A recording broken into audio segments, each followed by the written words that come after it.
ಸ್ನೇಹಿತರೆ, ಎಲ್ಲರಿಗೂ ನಮಸ್ಕಾರ. ನನ್ನ ಹೆಸರು ಸುದೀಪ್ ಐಹೊಳೆ ಅಂತ. ನಾವು ಇವತ್ತು ಬೆಳಗಾವಿಯ ಸುವರ್ಣಸೌಧದಲ್ಲಿದ್ದೀವಿ. ಇಲ್ಲಿ ನಡೆಯುವ ಚಳಿಗಾಲ ಅಧಿವೇಶನ ಬಗ್ಗೆ ನಿಮಗೆ ವಿವರಣೆ ಕೊಡಲು ನಾನು ಬಂದಿದ್ದೀನಿ. ಸಾಧ್ಯವಾದರೆ ಮಂತ್ರಿಗಳ ಜೊತೆ ಮಾತಾಡೋಣ, ವಿದ್ಯಾರ್ಥಿಗಳ ಜೊತೆ ಮಾತಾಡೋಣ, ಹಾಗೂ ಈ ಬೆಳಗಾವಿಯ ಸುವರ್ಣಸೌಧದ ಬಗ್ಗೆ ಕೆಲವೊಂದು ವಿಚಾರಗಳನ್ನು ತಿಳ್ಕೊಳ್ಳೋಣ. ಸ್ನೇಹಿತರೆ, 11ನೇ ಶತಮಾನದಲ್ಲಿ ಬಸವಣ್ಣವರು ಕಾಯಕವೇ ಕೈಲಾಸ ಅಂತ ವಚನ ಹೇಳಿದ್ರು. ಈ ಒಂದು ವಚನದಲ್ಲಿ ಕೆಲಸದ ಗೌರವ, ಜವಾಬ್ದಾರಿಯ ಮೌಲ್ಯ ಹಾಗೂ ಜನತೆಯ ಅರ್ಥವನ್ನು ಹೇಳಿದ್ರು. ಅದೇ ತತ್ವದಲ್ಲಿ ಇಂದು ನಾವು ನಿಂತಿರೋದು ಜನರ ಧ್ವನಿ ರೂಪುಗೊಳ್ಳುವ ಸುವರ್ಣಸೌಧದ ಮುಂದೆ. ಸುವರ್ಣಸೌಧ ಬಗ್ಗೆ ಹೇಳಬೇಕಂದ್ರೆ ಉತ್ತರ ಕರ್ನಾಟಕಕ್ಕೆ ಒಂದು ವಿಳಾಸ ಕೊಟ್ಟ ಕಟ್ಟಡ. ಬೆಂಗಳೂರಿನಿಂದ ದೂರವಾದರೂ ಸರ್ಕಾರನ ಹತ್ತಿರ ಇದೆ ಅಂತ ಭರವಸೆ ಕೊಟ್ಟ ಕಟ್ಟಡ. ಇದು ಕೇವಲ ಕಟ್ಟಡವಲ್ಲ, ಉತ್ತರ ಕರ್ನಾಟಕದ ನಂಬಿಕೆಯ ನೆರಳು.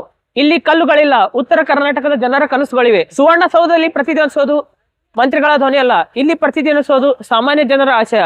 ಇಲ್ಲಿ ಗೋಡೆಗಳು ಮಾತಾಡಲ್ಲ, ಆದರೆ ಎಲ್ಲ ತೀರ್ಮಾನವನ್ನು ನೆನಪಿಟ್ಟುಕೊಳ್ಳುತ್ತವೆ. ಸುವರ್ಣಸೌಧದಲ್ಲಿ ತೆಗೆದುಕೊಳ್ಳುವ ಒಂದೊಂದು ನಿರ್ಧಾರ, ಒಂದೊಂದು ಸಹಿ ಕಡ ಜನರ ಜೀವನವನ್ನು ಬದಲಿಸಬಲ್ಲದು. ಈ ಕಟ್ಟಡದ ಎತ್ತರಕ್ಕಿಂತ ಜನರ ನಿರೀಕ್ಷೆಗಳೇ ಎತ್ತರ. ಸುವರ್ಣಸೌಧದ ಪ್ರತಿ ಮೆಟ್ಟಿಲಿನಲ್ಲೂ ಒಂದೊಂದು ಕನಸಿದೆ. ಸುವರ್ಣಸೌಧ ನಿಂತಿರುವುದು ಕಲ್ಲಿನ ಮೇಲಲ್ಲ, ಜನರ ನಂಬಿಕೆಯ ಮೇಲೆ. ಬೆಳಗಾವಿ ನಗರದ ಬಸವಣ್ಣ ಪರಿಸರದಲ್ಲಿರುವ ಕಟ್ಟಡ ಬೆಂಗಳೂರು ನಂತರ ಎರಡನೇ ಅತಿ ದೊಡ್ಡ ಸರ್ಕಾರಿ ಕಟ್ಟಡವಾಗಿದೆ. 6398 ಸುತ್ತಳತೆಯಿರುವ ಕಟ್ಟಡ ಸುಮಾರು 51 ಹೆಕ್ಟೇರ್ ಬೃಹತ್ ಪ್ರದೇಶದಲ್ಲಿದೆ. ಬೆಂಗಳೂರಿನ ವಿಧಾನಸೌಧ ಮಾದರಿಯಲ್ಲಿ ಈ ಕಟ್ಟಡ ನಿರ್ಮಿತವಾಗಿದೆ.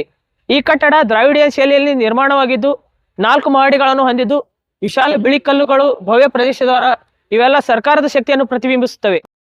ಪ್ರತಿ ವರ್ಷ ಚಳಿಗಾಲದಲ್ಲಿ ನಡೆಯುವ ಈ ಅಧಿವೇಶನ ಬಹುಮುಖ್ಯವಾಗಿ ಉತ್ತರ ಕರ್ನಾಟಕದ ಜನರ ಸಮಸ್ಯೆಗಳನ್ನು ಈ ಶಾಸನ ನಿರ್ಮಾಣವಾಗಿದೆ. ಬಹುಮುಖ್ಯವಾಗಿ ಬೆಂಗಳೂರಿನ ಕೇಂದ್ರಿತ ಆಡಳಿತಕ್ಕೆ ಸಮತೋಲನ ತರುವ ಕಟ್ಟಡ ಉತ್ತರ ಕರ್ನಾಟಕದ ಜನರ ಸಮಸ್ಯೆಗಳು ಹಾಗೂ ಅದಕ್ಕೆ ಬೇಕಾದ ಪರಿಹಾರಗಳನ್ನು ಈ ಸೌಧದಲ್ಲಿ ಚರ್ಚಿಸುತ್ತಾರೆ. ಅದೇ ರೀತಿ ಸರ್ಕಾರ ನಮ್ಮ ಬಳಿ ಇದೆ ಅಂತ ಉತ್ತರ ಕರ್ನಾಟಕದ ಜನರಕ್ಕೆ ಅನಿಸುವ ಈ ಕಟ್ಟಡವಾಗಿದೆ.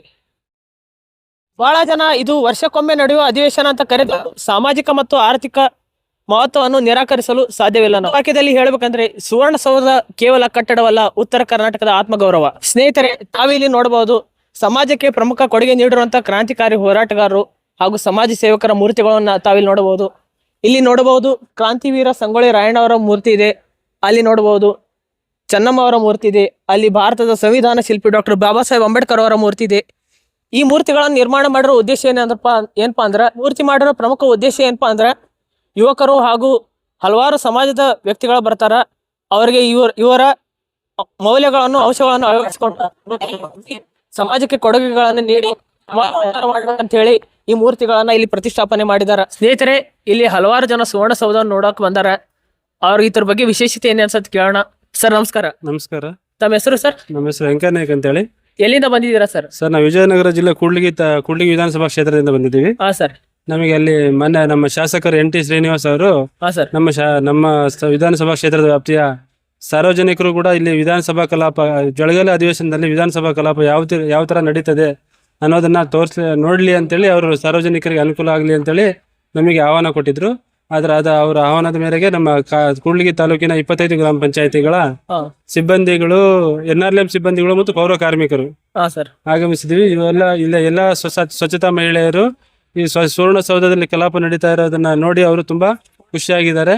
ನಾವು ಈ ಇದರಲ್ಲಿ ಯಾವತ್ತೂ ಕೂಡ ನಾವು ಈ ಕಲಾಪವನ್ನು ನೋಡಿದ್ದಿಲ್ಲ. ನಮಗೆ ನಮ್ಮ ಶಾಸಕರ NT ಶ್ರೀನಿವಾಸ್ ಶಾಸಕರ ನೇತೃತ್ವದಲ್ಲಿ ನಮಗೆ ಒಂದು ಅವಕಾಶ ಮಾಡಿಕೊಟ್ಟಿದ್ದಾರೆ. ತುಂಬಾ ಧನ್ಯವಾದಗಳು ಅಂತೇಳಿ ಅವರು ಖುಷಿ ಪಟ್ಟಿದ್ದಾರೆ.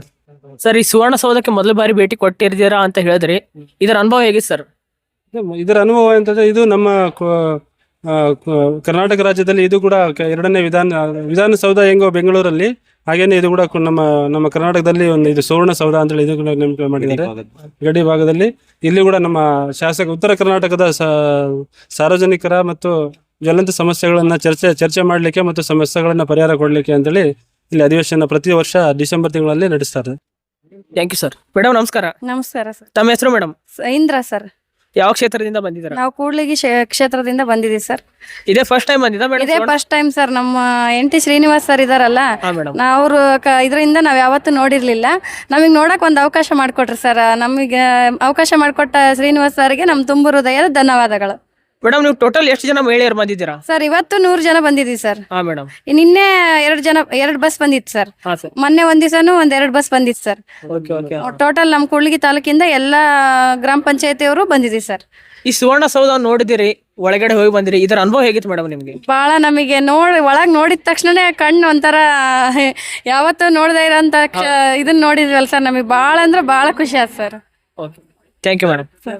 ಸ್ನೇಹಿತರೆ, ತಾವಿಲ್ಲಿ ಗಮನಿಸಬಹುದು, ಅತಿ ಉತ್ಸಾಹದಿಂದ ಒಬ್ಬರು ಅಜ್ಜಿ ಕೂಡ ಬೈಟ್ ಕೊಡ್ತೀನಿ ಅಂತ ಹೇಳಿ ಬಂದಿದ್ದಾರೆ. ಸುವರ್ಣಸೌಧ ನೋಡಕ್ಕೆ ಬಂದಿದ್ದಾರೆ. ನಾವ್ರು ಕೇಳೋಣ ಅವ್ರ ಅನುಭವ ಹೇಗಿತ್ತು, ಎಲ್ಲಿಂದ ಬಂದಿದ್ದಾರೆ ಅಂತ ಕೇಳೋಣ. ಅಜ್ಜಿ ನಮಸ್ತೆ. ಅಜ್ಜಿ ನಮಸ್ಕಾರ ಸರ್. ಅಜ್ಜಿ ತಮ್ಮ ಹೆಸರು? ನಮ್ಮ ಹೆಸರು ಕೊಟ್ರಮ್ಮ ಸರ್.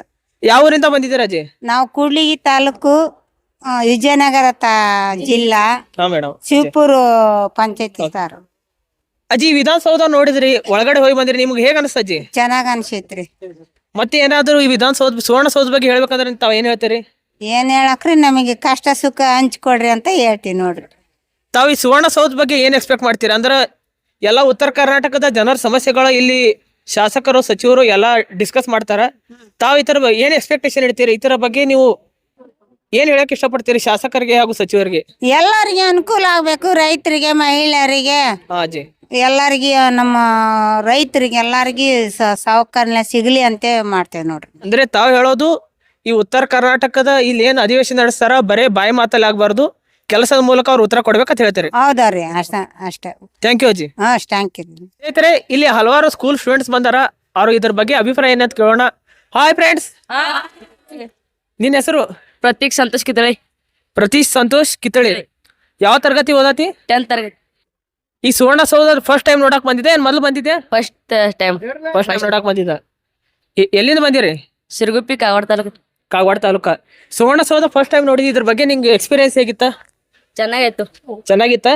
ಮತ್ತೆ ಏನೇನ ಒಳಗೆ ಎಲ್ಲ ನೋಡಿ ಬಂದಿರೇನ? ಹಾ, ನೋಡ್ ಬಂದು ಎಲ್ಲ ದೊಡ್ಡ ದೊಡ್ಡ ಇದಾವ್ರಿ. ಎಲ್ಲ ದೊಡ್ಡ ಇದಾವ. ಇಲ್ಲಿ ಸ್ಕೂಲ್ ಟೀಚರ್ಸ್ ಬಂದಾರ. ಅವ್ರು ಹೆಂಗ್ ಬಂದಾರ, ಎದಕ್ ಬಂದಾರ, ಸ್ಟೂಡೆಂಟ್ಸ್ ಎಷ್ಟು ಜನ ಕರ್ಕೊಂಡ್ ಬಂದಾರ ಅಂತ ಕೇಳೋಣ. ಮೇಡಮ್ ನಮಸ್ತೆ. ನಮಸ್ತೆ. ತಮ್ಮ ಹೆಸರು ಮೇಡಮ್? ಉಜ್ವಲ ಮಗ್ದುಮ್ ಅಂತ. ಮೇಡಮ್, ತಾವ್ ಯಾವ ಸ್ಕೂಲಿಂದ ಬಂದಿದ್ದೀರಿ? ನಾವು ಗೌರ್ಮೆಂಟ್ ಹೈಸ್ಕೂಲ್ ಶಿರಗುಪ್ಪಿ, ಕಾಗವಾಡ ತಾಲೂಕಿನಿಂದ ಬಂದಿದ್ದೀವಿ. ಕಾಗವಾಡ ತಾಲೂಕಿನಿಂದ ಬೆಳಗಾವಿ ಸುವರ್ಣಸೌಧ ನೋಡಕ್ಕೆ ಸ್ಟೂಡೆಂಟ್ಸ್ ಹೇಗೆ ಕರ್ಕೊಂಡು ಬಂದಿರಿ ಮೇಡಮ್? ಸರ್, ನಾವು ಮೊದಲು ನಿನ್ನೆ ಬಂದು ಪರ್ಮಿಷನ್ ತಗೊಂಡು ಹೋಗಿದ್ವಿ. ಆಮೇಲೆ ಇವತ್ತು ನಮ್ಮ ಮಕ್ಕಳನ್ನ ನಾವು ಇಲ್ಲಿಗೆ 60 ಜನ ಸ್ಟೂಡೆಂಟ್ಸ್ ಅನ್ನ ಕರ್ಕೊಂಡು ಬಂದಿದ್ದೀವಿ ಬಸ್ ಮೂಲಕ. ಜೊತೆಗೆ ಇಲ್ಲಿ ಮಕ್ಕಳನ್ನ ಕರ್ಕೊಂಡ್ ಬರ್ಲಿಕ್ಕೆ ಉದ್ದೇಶ ಅಂದ್ರೆ, ಮಕ್ಕಳಿಗೆ ನಾವು ಈ ಶಾಲಾ ಹಂತದಲ್ಲಿಯೇ ನಮ್ಮ ಸರ್ಕಾರದ ಸಭೆ ಮತ್ತು ವಿಧಾನ ಪರಿಷತ್ತಿನಲ್ಲಿ ನಡೆಯುವಂತಹ ಕಲಾಪಗಳ ಬಗ್ಗೆ ನೈಜ ಪರಿಸ್ಥಿತಿಯನ್ನ ತೋರಿಸ್ಲಿಕ್ಕೆ ಅಂತ ನಾವು ಮಕ್ಕಳನ್ನ ಇಲ್ಲಿ ಕರ್ಕೊಂಡು ಬಂದಿದ್ವಿ. ತುಂಬಾ ಒಳ್ಳೆಯ ಅನುಭವವನ್ನ ಮಕ್ಕಳು ಇಲ್ಲಿ ಪಡ್ಕೊಂಡಿದ್ದಾರೆ. ಅದೇ ರೀತಿಯಾಗಿ ಈ ಸುವರ್ಣಸೌಧವನ್ನ ನೋಡಿ ತುಂಬಾ ಮಕ್ಕಳು ಸಂತೋಷವನ್ನ ವ್ಯಕ್ತಪಡಿಸ್ತಾ ಇದ್ದಾರೆ. Okay, thank you madam. ಇದೇ ರೀತಿ ನಿಮಗೆ ವಿಡಿಯೋಗಳನ್ನು ಬೇಕಾದರೆ ಲೈಕ್ ಮಾಡಿ, ಶೇರ್ ಮಾಡಿ, ಸಬ್ಸ್ಕ್ರೈಬ್ ಮಾಡಿ.